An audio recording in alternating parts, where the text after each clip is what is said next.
Vamos a saludar como cada lunes a nuestro politólogo de cabecera, docente investigador de la Universidad Nacional de San Juan, Sergio Guzmán. Hola Sergio, ¿cómo te va? Buen día. Hola Daniel, buen día, ¿cómo estás? Bien, bien. Y estarán viendo ahí a pantalla partida que vamos a irnos lejos, bien, bien lejos, a saludar también a Celia López. Ella es periodista española, especializada en comunicación política y además es doctoranda en liderazgo político por la Universidad de Sevilla. Celia, Daniel Tejada te saluda desde acá, desde San Juan. Muchas gracias por atendernos también. Muchas gracias a vosotros y un fuerte abrazo desde Madrid. Bueno, ahora yo soy oído, solamente soy todo oídos yo acá, en este lugar. No, a ver, básicamente hice una presentación muy genérica del tema, porque es como que uno que es lector de este lado del océano venía escuchando que el gobierno de Pedro Sánchez gozaba de altos niveles de impopularidad, es como que se derrumbaba y obviamente lo que venía era una victoria arrolladora del PP y de la extrema derecha, fundamentalmente de Vox también. No sé, Sergio, si querés arrancar a introducir el tema y ahí también la participamos a Celia. Bueno, cómo no, Daniel. Primero, gracias a Celia, que se ha tomado unos minutos desde Madrid para contactarse con nosotros. Que una excelente profesional y que se ha tomado como reitero, estos minutos ha tenido la gentileza, así que se lo agradezco, una colega y amiga de España. Así que gracias, Celia. Sí, como lo decías, Daniel, contra todo pronóstico, si bien la derecha ganó, pero no ganó, porque en definitiva en España, voy a hacer una muy breve mención simplemente, para eso contamos con el lujo de Celia, que en España se eligen directamente los consejeros, que son los legisladores que van a conformar el Congreso. En esta ocasión, el Congreso allí lo tienen conformado por 350 miembros del Consejo, y son ellos quienes en una primera sesión posteriormente elegirán al presidente. Habían varias fuerzas, pero fundamentalmente son los dos grandes espacios políticos que estaban en disputa para acceder a la presidencia y jugar a sus electores, que se entienda, quienes serán quienes posteriormente elegirán precisamente al presidente de España, como lo digo, en la primera sesión, en la primera asamblea. Tienen también un sistema bicameral, como en la República Argentina, tanto senadores como diputados, y bueno, si bien el Partido Popular, que representa a la derecha, ha ganado, no ha contado con los escaños y los cargos suficientes como para poder conformar una alianza que le permita la elección del presidente. Y bueno, desde España, precisamente Celia nos puede llegar a comentar cuáles han sido las impresiones más palpables desde allí, que cómo ha vivido esta jornada. Quisiera, Celia, que por favor nos cuentes y nos compartas cómo ha transitado la jornada de ayer y qué te ha parecido a vos, cuál es tu impresión personal y profesional al respecto. En primer lugar, muchísimas gracias, Sergio, por vuestra presentación, y para mí es un lujo extraordinario poder compartir cómo ha sido desde España con los compañeros en Argentina esta jornada electoral. Como tú bien decías, en España somos una monarquía parlamentaria, con lo cual, en diferencia de Argentina, lo que elegimos directamente es a nuestros diputados y a nuestros senadores. Y serán ellos, los diputados, esos 350 diputados, los que elegirán a nuestro presidente. Es decir, la presidencia del Ejecutivo depende directamente del Poder Legislativo. Con lo cual, el problema que ha tenido el Partido Popular es que finalmente no ha sumado con Vox. El partido de extrema derecha y el Partido Popular, las encuestas les daban en torno a unos 180 escaños, con lo cual superaban de lejos los 166 escaños que necesitamos en España para una mayoría absoluta y poder gobernar con tranquilidad. Entonces, el problema del Partido Popular, como estamos viendo en esas imágenes, ha sido las expectativas. En la última semana en España tenemos una particularidad en nuestro sistema electoral, que es que tenemos un silencio demoscópico, es decir, los españoles no conocemos cómo son las encuestas, no se pueden publicar encuestas realizadas en la última semana de campaña. Y ha sido precisamente ahí cuando Pedro Sánchez, el Partido Socialista, ha tenido una remontada sin antecedentes, excepto en 2004 en la historia política de España. Ha podido movilizar a ese votante progresista. Y para que entendamos realmente la debacle y el envite tan fuerte que ha sufrido el Partido Popular y la derecha en España, es que Pedro Sánchez, a pesar de la campaña tan fuerte, una campaña muy personalista contra él que se viene haciendo desde el 29 de mayo, ha sido que solamente se ha quedado a 330.000 votos del Partido Popular, una cifra que, aunque la derecha rentabiliza muy bien, pues como digo, por la naturaleza en nuestro sistema electoral, se traduce mejor en escaños, en votos, ha sido ese pírrico resultado. Entonces estamos hablando de una derrota dulcísima del Partido Socialista, que va a poder formar gobierno si todo va bien en esas negociaciones y reeditar el gobierno de coalición, y el Partido Popular y Vox no consiguen formar mayoría absoluta. Entonces no importa tanto en España quién gana las elecciones como quién tiene esa suma suficiente de diputados para formar un nuevo gobierno.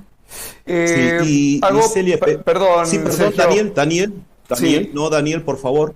Perdón, es que, porque acá, antes de irnos de esto, me parece que acá hay un factor que es fundamental y que planteábamos en el arranque, y es que el gobierno de Pedro Sánchez no está en su mejor momento. Y eso es lo que había alentado estas proyecciones, ¿no? De que se venía una ola opositora. ¿Qué pasó o cuál es la hipótesis respecto de esta remontada del PSOE? ¿Qué hubo? ¿Miedo a esta extrema derecha que vimos que efectivamente, ¿no? Llegaron a hablar de barbaridades, ¿no? Un recorte de derechos, una cosa espantosa. ¿Entienden ustedes que pudo haber tenido algo que ver con eso justamente, Celia? Sí, realmente algo que se daba por hecho, y por eso es tanta la sorpresa que hemos vivido en España, es que se daba por hecho que la última semana, que incluso había dirigentes del Partido Popular que nos indicaban a los periodistas que el Partido Popular podía incluso lograr 160 escaños y poder plantearle a Vox, su socio natural en otro gobierno, que pudiesen gobernar en solitario, es decir, sin ello, un gobierno de una sola fuerza, que ya veíamos que incluso podía ser una opción bastante probable. Y ha sido a partir del 29, todo parte de que el 28M se celebraron en España elecciones municipales y autonómicas, es decir, en cada uno de nuestras regiones. Y allí fue increíble la ola, ese tsunami azul en la que el Partido Socialista, el partido de Pedro Sánchez, perdió muchísimo gobierno institucional, muchísimo poder municipal. Entonces todo apuntaba que se iba a repetir. Pero Pedro Sánchez al día siguiente, para sorpresa de todos los analistas, convocó elecciones, con lo cual el tablero político español dio un vuelco increíble. Y realmente el Partido Popular lo que ha tenido por una parte, como tú bien comentabas, es por una parte una campaña muy mala, en la que objetivamente parecía que partían hacia un votante moderado, un votante que pudiese estar en contra de alguno de los pactos que ha tenido el Partido Socialista con fuerzas independentistas o nacionalistas como H. Bildu o Esquerra Republicana, y también efectivamente esa capacidad de movilización del votante progresista, en la que la verdad que Pedro Sánchez había un poco abandonado. Incluso es muy interesante poder ver la estrategia mediática que ha tenido el presidente de España en estos últimos días, en la que lo hemos podido ver en muchos medios de comunicación no afines, es decir, que estaban apoyando ya un gobierno del cambio, un gobierno de la derecha, para explicar su gestión de España en los últimos años, dirigida sobre todo a la clase media trabajadora, en la que se ha visto un poco ensogrecida gracias a la labor de oposición que han hecho desde la derecha, un poco caricaturizando su figura Y efectivamente también ese miedo que han decidido explotar sobre la llegada de la extrema derecha, que Claro. efectivamente ha llegado porque el Partido Popular gobierna con ellos en la mayoría de municipios y de gobiernos regionales que lo han podido hacer. Entonces sí se ha activado, parecía que ya no era posible ese miedo a Vox, pero sí se Ujú. sentía en España, en ese votante progresista que ha ido a la urna el pasado domingo. Sergio, ¿querías preguntar o acotar algo?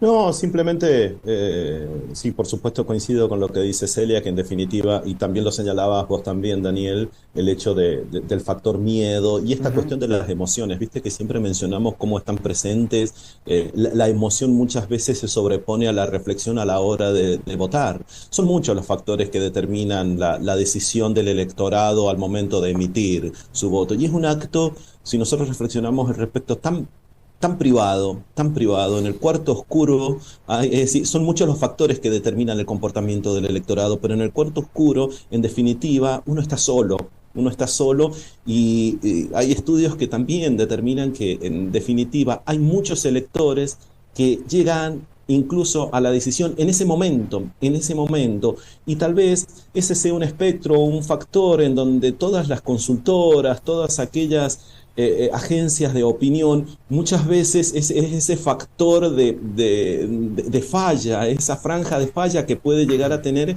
que en muchas ocasiones resulta impredecible. Y ahora nos encontramos con que nada más y nada menos va a ser Cataluña.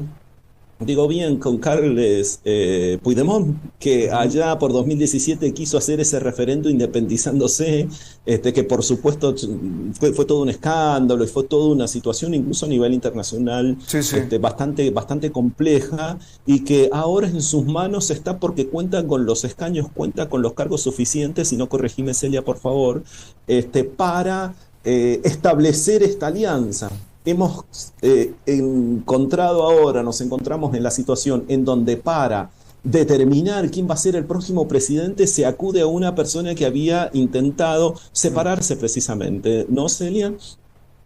Así es, Sergio, como bien lo indique, de hecho esa es la otra posibilidad que tenemos ahora mismo en España, que finalmente Junts, el partido de Puigdemont, que tiene ahora mismo 7 escaños, pero son 7 escaños absolutamente decisivos, tiene ahora mismo la llave de la gobernabilidad en España, Claro. pueden decantarse finalmente por esa mayoría progresista y finalmente abstenerse, porque aquí realmente lo que vamos es a una segunda votación, y esto es muy importante. En España la primera votación es con mayoría absoluta, pero en la segunda el presidente, el candidato a la presidencia del gobierno puede salir investido con más síes que no es. Y entonces Exacto. Junts tendría que abstenerse finalmente. Y además, lo que más desde mi plano un poco profesional, las expectativas que tengo es que finalmente Junts sí se abstenga, porque realmente hemos visto que Esquerra Republicana, el otro partido independentista de Cataluña, también ha retrocedido en votos, también sobre la mitad de los escaños que tenía, de los diputados que tenía anteriormente, los ha perdido. Entonces sí podemos ver que creo que con absoluta claridad como la figura de Pedro Sánchez y esa llamada al entendimiento, a volver a traer a Cataluña hacia el federalismo y hacia un diálogo con las comunidades autónomas y el Estado central, sí ha sido un éxito, y realmente lo podemos ver incluso en los datos y en los apoyos que ha recibido el Partido Socialista de Cataluña en estas últimas elecciones, en la que ha ganado de forma mayoritaria y ha sido podemos decir que Pedro Sánchez ha abrazado completamente al independentismo, y que la situación en Cataluña ahora mismo es completamente diferente a la que vivimos en 2017 y en 2016. Celia, Sergio, hay un tema más que me gustaría abordar. Acá en Argentina se habla de la grieta, ¿no? Que no es un invento argentino tampoco, pero bueno, son estas diferencias irreconciliables que parten a la sociedad en mitades, ¿no? Más allá del voto, pero hay luego, a la hora de un balotaje, por ejemplo, hay mitades. Y sé que en España se ha tildado a un ala, al menos del PSOE, de peronista, de kirchnerista, como una forma de denostar de bajarle el precio, decimos los argentinos. Hay también una grieta en España, Celia, respecto de, bueno, esto, ¿no? Las posiciones ideológicas a un nivel irreductible, irreconciliable. Sí, desde luego que España, por desgracia, es ahora mismo uno de los países más polarizados del panorama internacional. Aunque si nos fijamos realmente en los votos, en los bloques de izquierda y derecha, prácticamente tienen los mismos apoyos. Claro. Es decir, que vemos que esa... diferente a lo que nos indicaban las encuestas en esta última semana, el votante progresista admite de forma clara, aunque le guste más, le guste menos, los pactos que ha hecho el Partido Socialista y Sumar, en este caso, con los partidos independentistas y con los partidos regionalistas, porque se entiende que lo han hecho a favor de medidas como la subida del salario mínimo, de la reforma laboral o el apoyo a la conquista de nuevos derechos y libertades para las mujeres o para el colectivo LGTBI. Se entiende que han sido, como ha dicho el presidente, buscar votos debajo de las piedras, incluso con partidos con los que el Partido Socialista, que es un partido de Estado, al igual que el Partido Popular, no se siente nada cómodo. Pero sí vemos que efectivamente, a pesar de la campaña que estábamos viviendo, en que parecía que el Partido Popular y Vox podían sumar sin ningún tipo de problema y con total claridad, hemos visto que no era así. Y entonces izquierda y derecha siguen muy igualadas, aunque todo nos induce a pensar que van a tardar muchos años en el que el Partido Popular pueda volver a movilizar esa cantidad de gente y que eso se repercuta luego en escaños y afianzar así una posible gobernabilidad. Sergio. No, efectivamente, siempre viste que mencionamos, en todos los países hay diferencias. Estos espacios nos permiten confirmar este tipo de situaciones en donde uno cree que hacia adentro de mi país las divisiones son irreconciliables, los espacios cada vez son más antagónicos, pero Celia efectivamente lo que está haciendo es confirmar esta mirada de que cuando uno se asoma, hace una revisión, un repaso por el resto de los países, por el resto de los actores internacionales, se encuentra con que hacia adentro también hay disputas, también hay controversias, parece que también hay, evidentemente no parece, también hay posiciones que se muestran y se presentan como irreconciliables, y la grieta no es solamente un invento argentino, ni mucho menos. En todos los países la política es pasional y lleva a estas divisiones. Lo que creo yo y entiendo es que no hay que radicalizarlas a punto que vayan en desmedros de las grandes mayorías, ni más ni menos que eso. Y como ha señalado varios puntos, Celia, esta cuestión de las ampliaciones que había llevado adelante, que han sido...